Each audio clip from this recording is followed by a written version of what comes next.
There's a reason why many of the best finance movies are set in the 1980s. I have X on it, 86 It was the greatest period of rampant Wall Street fraud, but also the decade where regulators began cracking down on white-collar crimes in a meaningful way, ultimately gracing us with countless stories of greed that are better than any fictional ones a scriptwriter could dream up. One of the great things about this nation is that we can seek profit. Even the fictional Wall Street villains have a deep grounding in reality. Greed, for lack of a better word, is good. Gordon Gekko in the 1987 movie Wall Street gives the iconic "greed is good" speech, a speech that actually happened. Just a year earlier, one of the biggest names in finance, Ivan Boesky, spoke at UC Berkeley to the graduating business school students, telling them that greed is all right, by the way. I think greed is healthy. You can be greedy and still feel good about yourself.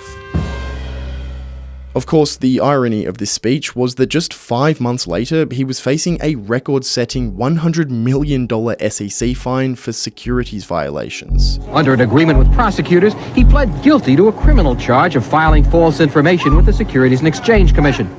And a year later, he was sentenced to federal prison, the exact same week that Wall Street premiered in movie theaters. I actually started making this video because I watched the brilliant Oliver Stone film, and I wanted to explore the insane rise and fall of one of the frauds who inspired the Gordon Gekko character. But I quickly found out that Ivan Boesky was just one piece of a much bigger stock market scandal. Once upon a time in the 80s, 4 men nearly destroyed Wall Street. A syndicate of illegal stock tips, offshore bank accounts, and stock manipulation that was dubbed the largest insider trading conspiracy ever. I do see your comments about the lack of videos recently. Well, this is why. And even though I'm posting this video about a month late, I'm sure that you'll see that it's been worth it. Greed is right. Greed works. Greed clarifies, cuts through, and captures the essence. I've spent weeks putting this together, and that's possible thanks to the sponsor of today's video, Surfshark VPN. If you're not worried about being hacked in 2025, well, you should be. No, but seriously, even if you consider yourself a relatively safe internet user, you are vulnerable to having your accounts hacked or your data stolen. Surfshark offers you an extremely cheap and easy way to make it much harder for hackers to breach your accounts. It acts as a sort of middleman to receive your internet traffic and scramble it to keep you anonymous to whoever is hosting the network. Beyond safety online, I also use Surfshark to unlock region-specific content on streaming services. For example, at the moment I'm watching How I Met Your Mother without having to subscribe to Disney Plus in Australia. You also get access to their antivirus software, a private ad-free internet search, and Surfshark alerts which can tell you if your data has been compromised. So click the link in the description or head to surfshark.com/hodder and get yourself a massive discount and 4 extra months free. Your subscription also comes with a 30-day money-back guarantee, so you've got nothing to lose giving it a try. The scale of coordinated financial crimes that were orchestrated in the 1980s is mind-boggling, and it all began years earlier during a much less glamorous period on Wall Street. Less glamorous for sure, but it definitely still had its moments. The stock market surged in the late 60s as investors piled into the latest technology companies that were destined to grow forever, and as 1970 rolled around, most people got burned. Even the brokers themselves suffered a paperwork crisis. In a shorthand jargon, trades take only a few seconds. There are no written contracts, no handshakes, just a brief note on a pad.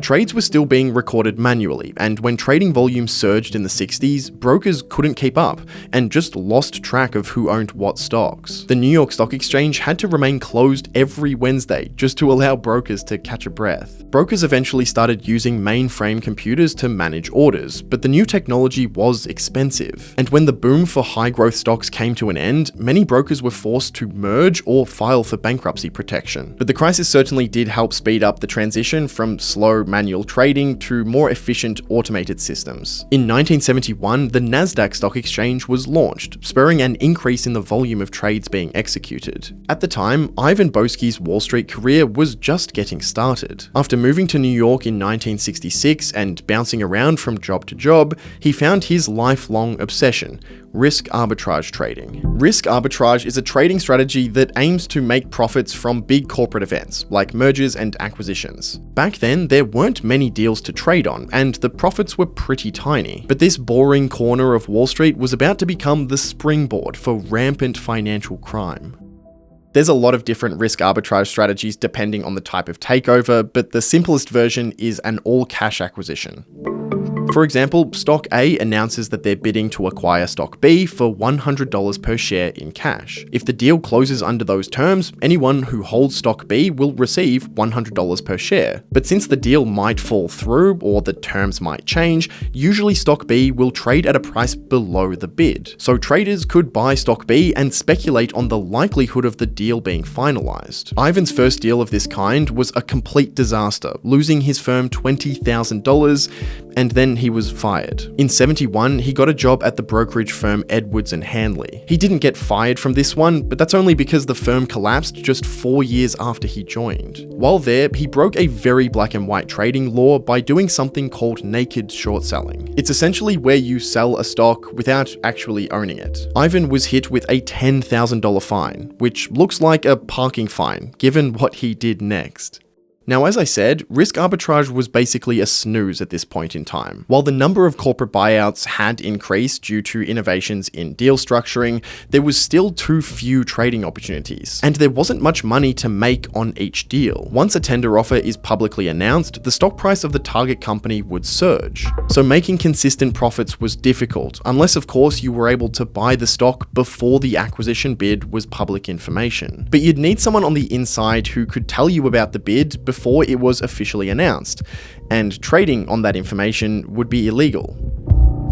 Contrary to the name, insider trading doesn't just apply to the executives and owners within a company. Even if you have no relation to the target company, trading on non-public information in most cases is still a crime, especially if you pay for the information, and doubly especially if you execute the trades in an offshore Swiss bank account under a fake name. In 1975, Ivan Boesky started the first ever investment firm that specialized in risk arbitrage. A surprising move because risk arbitrage wasn't that profitable when done legally. But Ivan was a star. He took the $700,000 of startup funds, mostly from his wife's wealthy family, and started making huge bets on buyouts. One notable trade was the $30 million he made trading Babcock and Wilcox stock in 1977. The company found itself in the middle of a bidding war between United Technologies and J. Ray McDermott. Their back and forth bidding drove the stock from $20 to $60 per share within 2 years. After flaunting his success in the media, his firm's assets surged,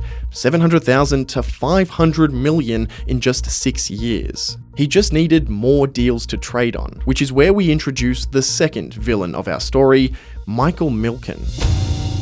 It's actually quite funny that I haven't mentioned him until now because he's a bigger criminal than all of the other people in this story combined.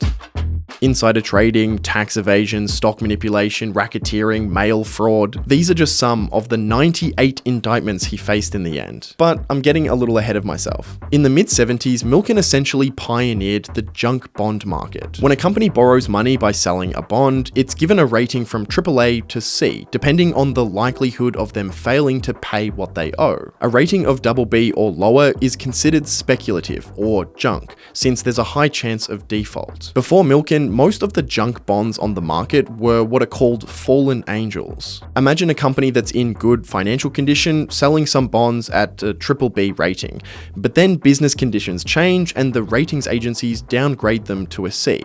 That would be a fallen angel. But Milken's genius idea was to create bonds that were junk and incredibly risky from the get-go. In the late 70s, Milken started a junk bond department at the investment firm Drexel Burnham Lambert. By the mid-80s, the market for risky debt was thriving, and I found what is maybe the most absurd example of just how this debt was being used. In 1984, Texas oil man T. Boone Pickens began buying up shares of Phillips Petroleum Company, first buying a block of 8.8 million shares, and then making an offer to buy another 15 million shares, and then possibly 8 million million more, a total ownership of 20.6% if successful. Pickens wasn't just investing in Phillips, he was buying up a large piece of the company with the intention of forcing the existing management team out and running it himself. This is called a hostile takeover, and Pickens didn't even need to have the money to buy it. His own oil company, Mesa, was tiny compared to Phillips, but with a now thriving junk bond market, he was able to borrow a ton of money for the takeover attempt. That's called a leveraged buyout. If Pickens was able to get control of Phillips, then he'd be able to pay the loans back by cutting staff, selling assets, or by just redirecting cash flows. Just 2 weeks later, Phillips agreed to buy all of Pickens' shares back from him to prevent the hostile takeover, for a $90 million profit. Pickens effectively walked into Phillips' head office and held a shotgun to the CEO's head until he paid him to leave. Oh, and Phillips had to pay him another $25 million for expenses.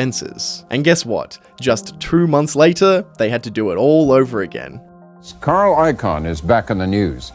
An $8.1 billion bid to buy all of the shares of Phillips. Half the money was his own cash, but he teamed up with Michael Milken for the other $4 billion. Milken's firm, Drexel, created the bonds and found investors willing to finance the deal. Icahn told Phillips that if they declined his offer, he would just take over the company by force. A month later, Phillips paid Icahn $46 per share for the 7.5 million shares he owned, for a $52 million profit, with Drexel making about $20 million for financing the deal. This insane battle showed the entire world that even big companies weren't safe from corporate raiders. What Pickens and Icahn did was walking the line, morally speaking, but Ivan Boesky was willing to step right over it. The timeline of Ivan's crimes that I'm about to explain is insane. It started in 1982, and T. Boone Pickens was orchestrating yet another hostile takeover. This time the target was another oil company, Cities Service. The oil industry hated Pickens, and so another major oil company, Gulf Oil, jumped in with a bid of their own. The idea being that Gulf could drive up the bidding price and force Pickens to back out. Watching from the sidelines, Ivan believed that there was going to be a bidding war that would drive up Cities Service stock price, so he invested more than $100 million into the stock. Unfortunately, he was wrong. Gulf Oil withdrew its offer and Cities' stock price plummeted. Ivan was left holding the bag, and according to insiders, was unable to sell the stock without becoming insolvent. His firm survived by the skin of its teeth, and he was not going to let that happen again. Just weeks after nearly losing everything, he became friends with Martin Siegel and paid him $750,000 in cash in exchange for a steady stream of inside information. Siegel was an investment banker and therefore had access to all kinds of non-public information about corporate takeovers. And when I say cash, I mean he literally paid him in cash. 3 suitcases filled with $100 bills. Boesky is believed to have had similar arrangements with many others, the center of which was his relationship with Dennis Levine. In the early 80s, he was a merger and acquisition specialist at Lehman Brothers, but when the firm was acquired by American Express in 1985, he moved to become a managing director at Drexel. Yep, Michael Milken's firm, who was selling junk bonds to finance takeover deals. The epicenter of non-public information. Boesky struck a deal to pay Levine 5% of any profits made on inside information, and Levine himself had a network of other investment bankers feeding him information. In May 1985, Levine received a tip that NABSCO was in talks to merge with R.J. Reynolds. He passed the information on to Boesky, who quietly bought 377,000 shares of the company. By the 29th of May, the inside information was clearly all over Wall Street, with the stock jumping from $68 to $71 per share. The New York Stock Exchange halted trading so that NABSCO could formally disclose the deal. Reynolds would be paying almost $90 a share to merge. When the stock resumed trading, the price surged to $76, up 12% in the session. The next day, Boesky sold his shares for an estimated $4 million profit. That same month, Boesky bought 302,000 shares of the Houston Company, which announced a $2.2 billion merger the next day, netting Boesky another $4 million. Back at Drexel, Michael Milken also wanted to trade on these merger announcements. But since he was the one creating the bonds for these deals, he obviously wasn't allowed to. So he arranged for Boesky to buy and hold shares on his behalf. This is called stock parking, and any profits were funneled back to Milken through fake expenses. One time, Boesky paid Drexel $5.3 million as a consulting fee. For that much money, it must have been some pretty good advice. By 1986, Boesky was managing around $2 billion and had a personal net worth estimated to be north of $200 million. But no one really knows how much money he had because they were also using offshore accounts to trade. While Levine was making money from selling information to Boesky, he also wanted to trade on the deals himself. So he set up a trading account with Bank Lou. This was a Swiss bank with a subsidiary in the Bahamas, the dream combination for an offshore account. The Swiss have a long history of banking secrecy, and the Bahamas at the time had extremely protective banking laws. The most relevant was that banks weren't allowed to share any information about their banking clients with US regulators. Levine put the account under a fake name and made another $11 million in profit trading through it. You know, I started this video with the infamous greed is good speech, so it's quite poetic how greed in more ways than one is what ultimately brought it all down. Levine's greed led him to trade from an offshore account, and that greed spread. Some employees at the Swiss bank began to copy Levine's trades for themselves. They made some of these trades through a broker at Merrill Lynch, who was also greedy. The broker and two of his colleagues also copied Levine's trades in their personal accounts. While this did go unnoticed for a while, eventually Merrill Lynch caught on, and they referred the information to the SEC on suspected insider trading. The trades could be traced back to the accounts held at Bank Lou, but their attempts to get information fell on deaf ears. Over in the Bahamas, Bank Lou was scrambling. They were fully aware that Levine had been trading illegally in his accounts, and given some bank employees had copied him, there was exposure. Bank Lou hired a New York-based lawyer who set up a meeting with their portfolio manager to discuss a strategy. But when the manager landed in the US, SEC investigators were waiting for him. Since he was on US soil, they were able to subpoena him directly, and after negotiations, Bank Lou agreed to reveal who controlled the accounts in exchange for immunity against prosecution, and the name they revealed was Dennis Levine. Oh, and if you're wondering about the Bahamas banking law that was supposed to protect him, authorities determined that brokerage accounts weren't banking accounts, so the secrecy laws didn't even apply. On the 12th of May 1986, Levine was sued by the SEC in a civil lawsuit and arrested by the US Attorney's Office on criminal charges. Ivan Boesky was apparently completely unfazed. According to an account in Den of Thieves, one of Boesky's traders told him about the news, and he just said, "Dennis who?" And it was just 6 days later that he gave the infamous greed speech at UC Berkeley. Unfortunately, Levine was also greedy and immediately implicated Boesky as a part of a plea deal. After receiving his own subpoenas, Boesky decided to make a deal. In September, he settled the civil lawsuit, including a $100 million penalty. To the public, it looked like Boesky had avoided criminal charges, but behind the scenes, he had agreed to plead guilty to one felony count of conspiracy to commit securities fraud, and to help arrest an even bigger fish, Michael Milken. This was all kept quiet because Boesky wasn't just providing information, he was going to wear a wire. He also made a number of recorded phone calls with people in his network to elicit some confessions. A year later, on December 20th, 1987, a federal court in New York sentenced Boesky to 3 years in prison. It took a bit longer to get Michael Milken, but he would finally go down in 1989. A grand jury indicted Milken, his brother, and a former Drexel trader on 98 counts. In April the following year, he pled guilty to 6 counts relating to securities violations and tax evasion. He was sentenced to 10 years in prison, but later it was reduced to 2 years, and he actually only served 22 months. Boesky was also out in 22 months, and just last year, at the age of 87, he died. This is by far the longest video I've ever made, and I still feel like I'm just scratching the surface of the decade of greed. Hit the subscribe button if you enjoyed. A lot of late nights went into this one, and thanks for watching.